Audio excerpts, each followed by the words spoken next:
Hello everyone, thanks for tuning in to today's second video. Have a look at the EC Extended model. For today's second video, this is your extended 30-day / 46-day European outlook, and I should get something back for you in a moment. Just say that first video today was our 6 AM UK weather forecast, and we got a data bulletin there with all of the regular features coming up for you later on this afternoon as well. Please like, share and subscribe on all of today's videos and content.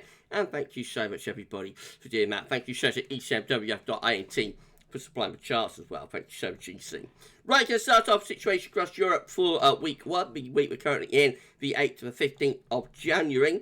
Now, a large blocking area of high pressure is dominating weather across the north and the northwest of Europe, with a trough of low pressure way to the northeast and also down to the south. This high pressure brings cold temperatures into much of the northern and also central and western Europe. The 500 millibar height anomaly flow chart shows that blocking area of high pressure very nicely between Greenland and Scotland.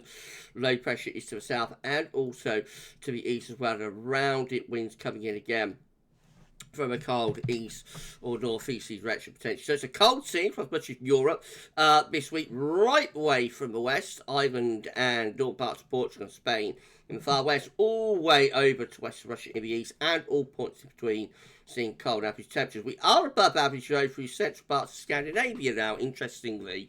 Now that's where the cold air has sort of bled out from, and where it was actually coldest is that it has actually turned a little bit milder. But most parts of Europe looking very cold this week, so particularly cold through much of France, where we have temperature is going to 6 to 10 degrees below average. Also goes to the Black Sea, 6 to 10 degrees above average. More widely, we're going to be between around 3 and 6 degrees below average. Ireland and the UK around 1 to 3 below average. We've got southern parts of Norway, Sweden down into Denmark, again around 3 to 6 degrees below average through there. And then into the far northeastern corner, well, not quite as above average through the Baltic Sea states of Latvia, Estonia and Lithuania, but nevertheless still around 3 degrees or so below average. Coming down into the bed, it's a pretty cold scene through there as well. You have got southern parts of Spain and Portugal nearer average, but through the central bowl of the bed, we're below average, and back to Italy too. Over the Adriatic into the Balkans to the Black Sea, we see temperature numbers there, colder but normal, and even down into Greece and Turkey, we have temperatures below average. So when we push over sort of the Middle East, that's where it does look significantly warmer. So a cold scene across many parts of Europe this week. And as far as precipitation is concerned, you can see where that blocking area of high pressure is sitting. It's across the north and the west of Europe, so particularly dry into the UK and Ireland, also into southern parts of Norway, with precipitation anomalies of 30 to 60% below average. Goodness gracious. Relatively dry over on the eastern side of Europe as well, until we get to the Black Sea anyway.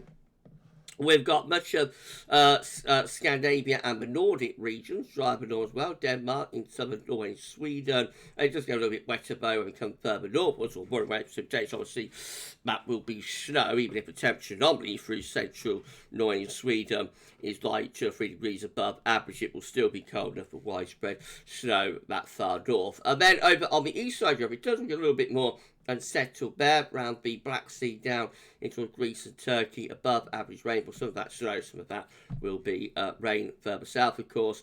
And into the central bowl of the Med, we see above average precipitation there again.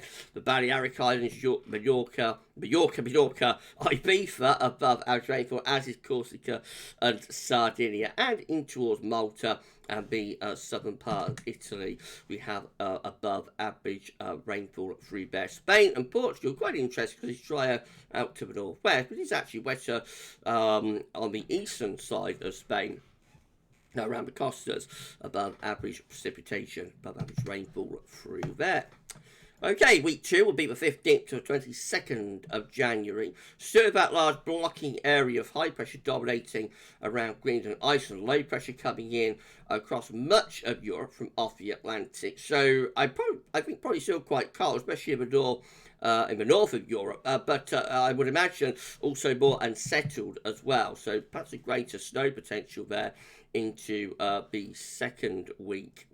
The 500 millibar heights again shows blocking in the North Atlantic around Greenland, below average heights across many many parts of Europe. Lots of low pressure dominating through there. Temperature anomalies remain cold across much of Northern Europe, particularly focusing the cold on Scandinavia. Absolutely brutal cold through there. Some places through Norway and Sweden and up to Finland as well. Even temperature anomaly going to 10 degrees or more below average. And again, widely across the north and west of Europe, we see cold average temperatures over UK, Ireland, much of northern France having cold average temperatures. Into parts of the UK, parts of Britain, we've got the temperature anomaly of 3 to 6 degrees below average.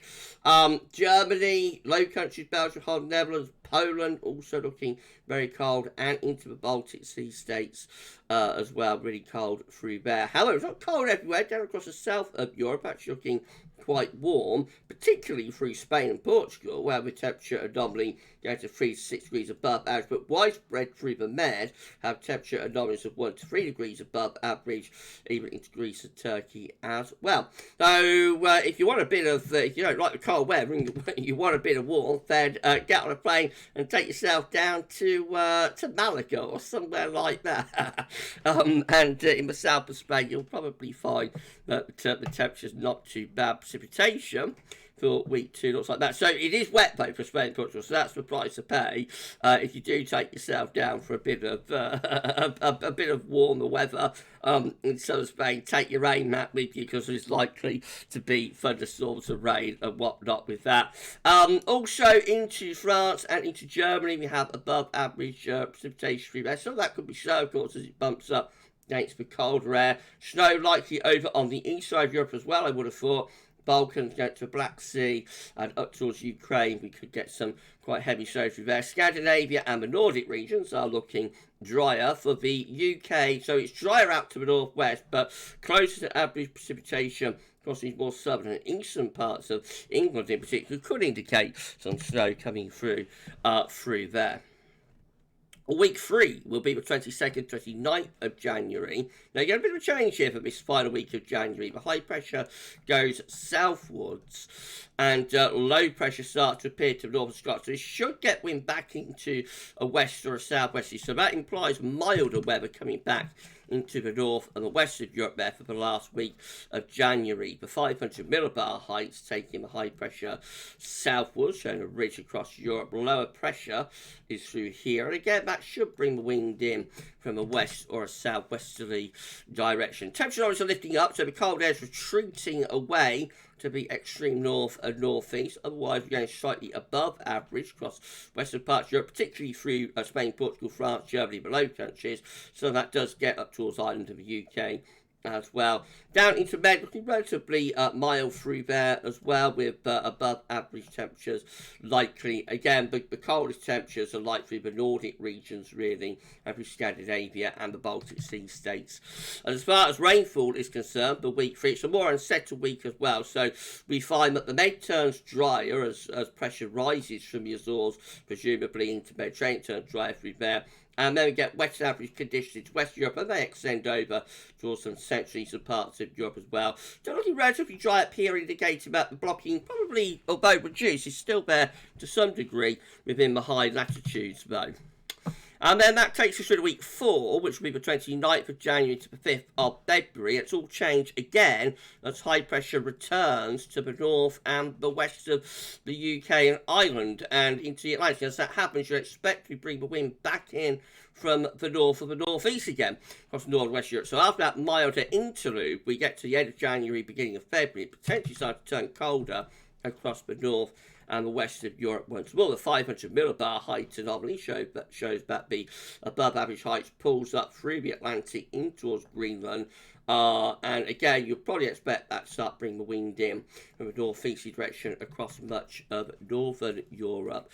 Temperature anomalies go colder again across large portions of northern Europe and begin to back out towards the west as well. The milder temperature anomalies retreating back towards the south. So we get 1 week of milder weather and then potentially back into quite cold conditions again for the beginning of February. Long way out, of course, so 4 weeks away. As far as precipitation is concerned, so where we've got the blocking much of the north and west, you're looking relatively dry westish conditions over on the eastern side of Europe. Right, that's your 30-day look ahead done, but let's go for weeks 5 and 6 data before we go. So week 5 is the 5th to the 12th of February.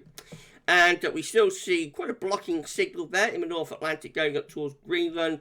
Lower pressure through here. That could imply, but again, cold weather potentially across large portions of northern Europe in particular. The 500 millibar heights again showing blocking through the North Atlantic up towards Greenland. Temperature anomalies looking relatively cold, particularly for northern parts of Europe.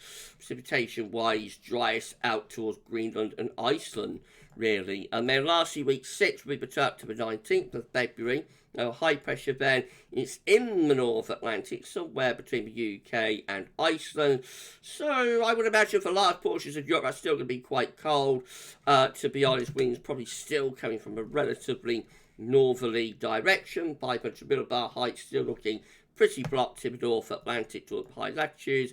Temperature is still looking pretty cold, particularly across much of northern Europe. The cold Scandinavian and Nordic winter continues.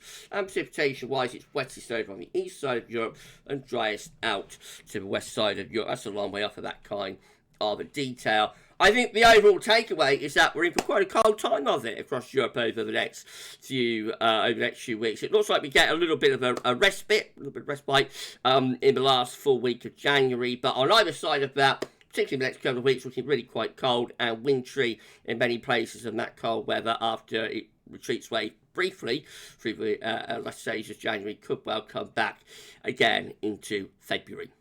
As usual, just a snapshot of what model is showing today, so it could look completely different when we look at it again on Saturday with the UK and Ireland focus video, or on next Tuesday when again we do the extended European outlook. If you've enjoyed the video and the forecast, please like, share and subscribe, and we'll be back later with the 10 to 14th hour for this week's EC 30-day look ahead. That's all for now, and thanks for watching.